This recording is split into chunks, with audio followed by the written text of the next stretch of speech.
This is how I'm going to fix it. But if your mother is dead and you say that your mother is alive, the next morning you wake up, there will be nobody to give you money. But you see, this is the point. I mean, I've been thinking about this whole thing. And today, let me just share with you a conversation that a teacher had with me who pleaded for anonymity. So I'm not going to mention her name, but I'm just going to tell you. So this is what the teacher sent me. She says, boarders do not go to the dining hall, again, because of the quality and quantity of food. Government should just allow parents to help. It's worrying over here.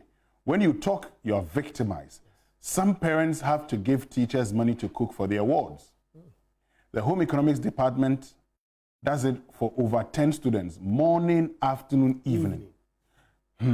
So we used to have a canteen just to take care of the day students and teachers. Now, it has been expanded with varieties of food and fruits to cater for their nutritional needs. So from morning till around 7 p.m., there is food on campus, fresh and hot for students. At least it's preventing students from running to town for food. But the other part is parents must keep sending their wards money to buy food. What sort of a system is this? What sort of a system is, are we running where parents, and look, one of my friends actually called me the last time and said, I have my 2 sons in one of the Cape Coast schools. I actually have to pay the wife of the, some of the masters, their house masters, for instance, who have made it their business. They cook for these children. And she has to actually send them, add rice, tomatoes, and others to be used for meals for these children. Wow. Just think about it for a minute. Now, there are other schools where parents are paying 500 cedis a month to actually contribute to the feeding of their children. The term is normally 3 months. Yes. That is 1,500 cedis. Exactly. That's apart from all the pocket money you have to give your kids, the provisions you have to provide for them to be able to live quite well in the dormitory. So it's a good point. I take 2 things away from the message you just got from the teacher. First is the ability for this thing to degenerate, for students who now start scaling war or finding ways to go out and then go and get food. And we know the challenges that can come with it. These are young people who are in school. Most people in senior high school are teenagers who don't know how to live their life on their own. Yeah. And if you are supposed to leave them to go to town on their own in search of food, that's a big challenge. That's a big situation that could lead to a lot of vices. Teenage pregnancy could be on the rise. Some of these persons could be harmed. There is that. And it's also the idea that government should allow parents to help. Parents have always been willing to help, and that is why there's always been the Parent-Teacher Association in schools. Yeah. And it's upon the introduction of free SHS that government has been cracking down on it. Even when teachers decide that, okay, let's take this amount of money to do this, government says no. Headmasters are getting interdicted because they took money from parents for A, B, C, or D. So we need to get to the point where we realize that free SHS, again, great idea, but the state cannot shoulder the entire debt. And that is why people are even making the point that, listen, make free SHS only for day students. Let those who can afford to go to boarding house pay school fees. So this is the point. The point you make about making free SHS for just, look, all over the world, free schools are day schools. Boarding is considered luxury. So even what we are practicing currently, free SHS in this current state, is even discriminatory. It is. That somebody, and that's why you could see all this attempt that, day students will be giving a plate of hot meal and everything, just to make sure that there's a balance here and there.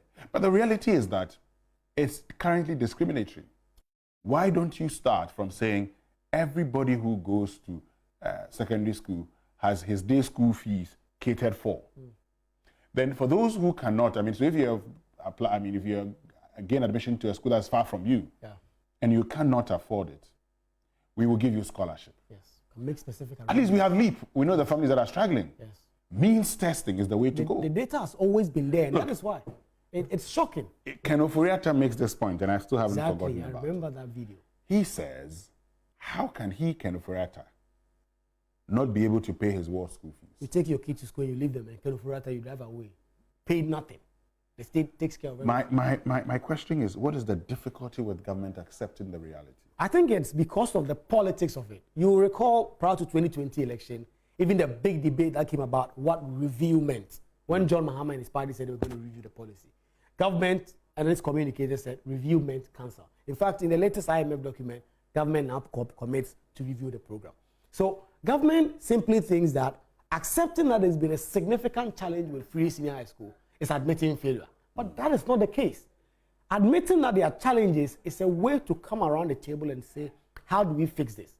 And that's why I like John Mahama's point when he made it prior to 2020 that we need a national dialogue on free senior high school. I think that free SHS has become such a big political tool. Even the NDC in the future, if they assume office, cannot decide to cancel it. You cannot. Free SHS has to go on. But we need an idea. Are we going to continue implementing free senior high school in its current form, the way it is with senior high school struggling to come by feeding? So, I mean, we are talking about feeding. Do you realize the situation with textbooks, the rooms they are sleeping in, how congested are they? How exposed are they to skin disease and all that? So those are big, multifaceted issues. That but you see, Kwaku, this is the point. In today's Ghana, no government can actually say, I'm going to abolish free SHS. Yes. It's come to stay. It's come to stay. So if the president is scared about legacy, Nanado, nobody will cancel free SHS. After all, free SHS is a constitutional provision. Yes. And you decided to implement it. Fantastic. So history would remember you as the one who brought about free SHS. So why are you finding it difficult to review? I think getting into 2024, the conversation about free SHS is going to come again. The election is just about 8 months away. The conversation about free senior high school is going to come again bigly. And we need the two political parties to come to a certain consensus that, listen, this is a program, like we've all said, has come to stay. But how do we fix it? Because I remember recently, just in December, when Parliament had to approve the budget for the Ministry for Education, it was the biggest budget. They got in excess of 40 billion Ghana cedis. And this is 40 billion Ghana cedis we could spend on other things if we decided to take the feeding component, the burden part out of free senior high school. That would have reduced the gap in funding significantly. You could spend 20 billion Ghana cedis on improving the infrastructure in this senior high school. But we should spend about we even spent less than 10 billion on free SHS. We spent less than 10 billion. Less than 10 billion. So it tells you the amount of money that you sank into this project between 2017 and now. 10 billion Ghana cedis. Great project. Less than, I think about 7 billion. 7 billion. At the time it came up, quite a conversation about it. So it tells you that if you were supposed to reduce this and decide, okay, listen, this is something we are doing for day students. Like you said, if you come from Navrongo and you go to Chimota school and you can, of course, obviously commute day, then we can have a special system. But again, there's also mistrust in the system. I know what happened to Cocoa Scholarship. The parents of those who could afford were the ones getting Cocoa Scholarship, and poor cocoa farmers' children were not getting the scholarship. But you see, this is the point. At least today, we have data available. Data is available. Leap. Today we have Leap. Yes, we have Leap. So we can actually use Leap as a yardstick to say, well, these are the people who need it the most. Okay, and that's why I am happy, for instance, that we have this conversation coming up today. This evening at 6 p.m. Thought leadership. Thought leadership. On free SHS, finding solutions to it. I mean, it's just not about discussing the problems, but this is the point. We have agreed free SHS. Now, Akufo-Addo, you have spent less than 10 billion on free SHS. Of the over 500 billion you've spent as president, that's a fraction. You've spent less. You spent less than 5% of it on free SHS. So free SHS is not the most important. I mean, if we were to look at expenditure based on how we're spending, it's not the most expensive thing under this government. Why do we make it look like we can't talk about free SHS? And today, we see the education ministry going around. They go with the president. They say, they have food. They don't have. They have food. Food is there, and all of that. I am surprised. The headmasters and headmistresses who actually, corroborating and saying, oh, we have food. When you send messages and say you don't have food, of course I can understand the fear for victimization, but must you always? How about that person who's willing to put himself up and say, look, this is the case. What we are being told is not true. Not true. I think we need a few persons who will be courageous enough to decide to do that. But obviously, like you said, the fear of victimization, there's so many people thinking, listen, I want to keep my job at all costs. It is not because of someone's kid not getting enough food, that I'm going to lose my job. A head teacher who's probably been teaching for 20 years, 2 decades, he's not willing to put that on the altar of free senior high school because governments will come, governments will go. They want to keep their job, do their job, go on retirement. So there are very few people. In fact, I was listening to SMS the other time when you did this documentary on Monday, and the calls that were coming in, and parents, teachers who were sharing their story. So head teachers, of course, they see the situation. They are the ones managing this school. They see the situation in terms of knowing how much exactly we have in terms of the food stock. How many students can this feed? And I was in senior high school about a decade ago. The situation was not the best. Of course, everyone admits that in boarding house, you eat what you get. It's not always about eating like you were in the house. That luxury is not there. But now if you look at the videos and the pictures we are seeing from these schools, the situation is terrible. The students, what they are eating, you would not wish that for your worst enemy. And these are young people who are supposed to get the best of nutrition, then you can focus on your academics. But you go to dining hall and you can't even get food. So you go and sit by the table for 30 minutes, they share the food, you don't get food. And you are supposed to get back to class after the break. How are you focusing? Somebody was telling me something. I think I was having a conversation with, a nutritionist, food scientist. Just that every food that you eat, you must have the staples. So the staples where we know the carbohydrates. Then you need oil. You need fruits. You need vegetables. Then you have the protein. He talked about other things, okay? So if you added the 7 of them that he mentioned, but at least 4 should be present in the food that you eat. Today, we have children in schools who are just being given Tom Brown without sugar, nothing. Just Tom Brown, raw Tom Brown. And that's all they're supposed to have, nothing. No bread, nothing. So what's the difficulty? Look, I look at it and I say, where is the food that you promised? When free SHS started, yeah, it was good. And when it was good, nobody came to sit here to criticize free SHS. Today, there are problems associated with free SHS. And all we are saying is that get to work and solve these problems. I don't know why it's so difficult for the government to do this. I think it's a problem generally with leadership in this part of the world where governments feel like when you implement a certain program and you admit that they are failures, you admit that there are weaknesses here and there, it means you are admitting that you've generally failed. That's not the situation. In the US, in the UK, politicians fight back, but to a certain extent. But here, once the government decides that this is the position we've taken and you are wrong, they will fight you every step of the way. And so just when Joy News released the trailer for the documentary, Education Ministry gets into a bus, a number of journalists, take them to schools and say that, listen, look at the school. These are places where they are called ahead of time that we are coming. Oh, yes. So they've made all the arrangements. So feeding is available. And I see the education minister once, I think last year, going to certain schools, sitting with the students to eat with them and say, oh, I'm eating the students, the food the students are eating. Of course, the education minister is coming. So even if you have to go and borrow to make sure that the food is of a certain standard, we'll do that. And that is why, listen, even schools like, big schools like Achimota schools, Wesley Girls, they are struggling. But even they get the best of support. So how much more might Benkum Senior High School? I was at Achimota recently where the 99-year group had come to give $50,000.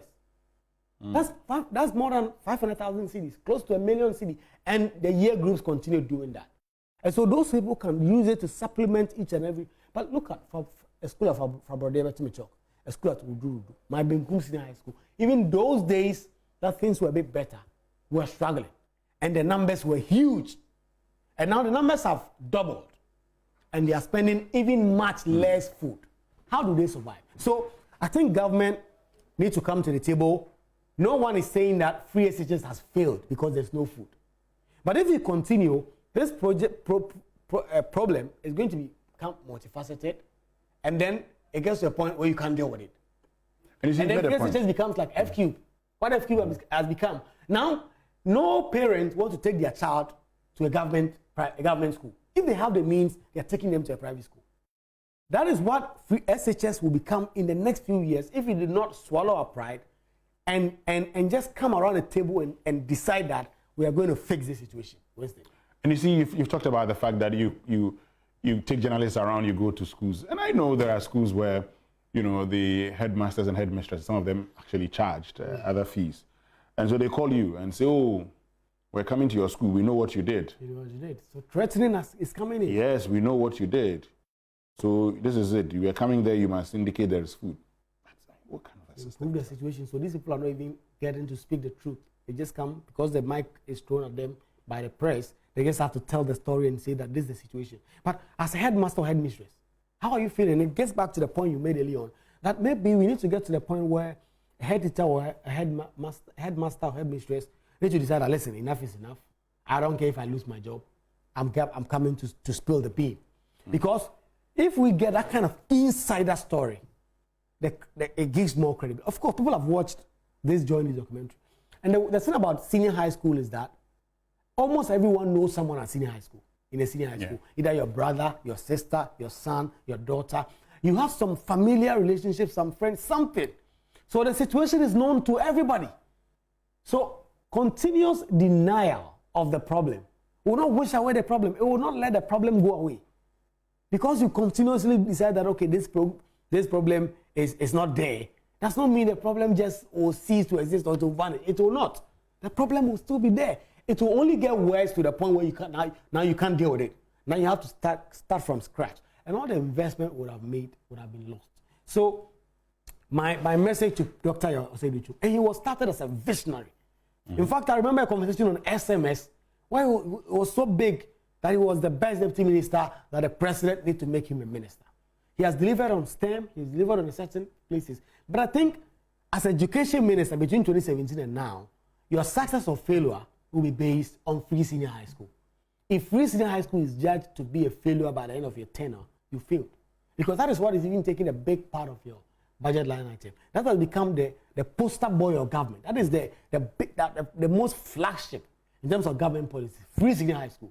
That is what has defined the Kufuor's 8-year tenure by the time his tenure ends in 2025. So the government, Kwesi Kwarteng, brilliant guys doing their best. He's a PR guy. He's trying to firefight. He's trying to get the education ministry to be in a certain light. But I think, nobody would be the education ministry if they came out after this documentary and said, listen, we admit that there's a challenge. The thought leadership is happening. We all want to come around the table. Let's find a solution to this. Let's find a solution to this. Then we all come together and then we come and help.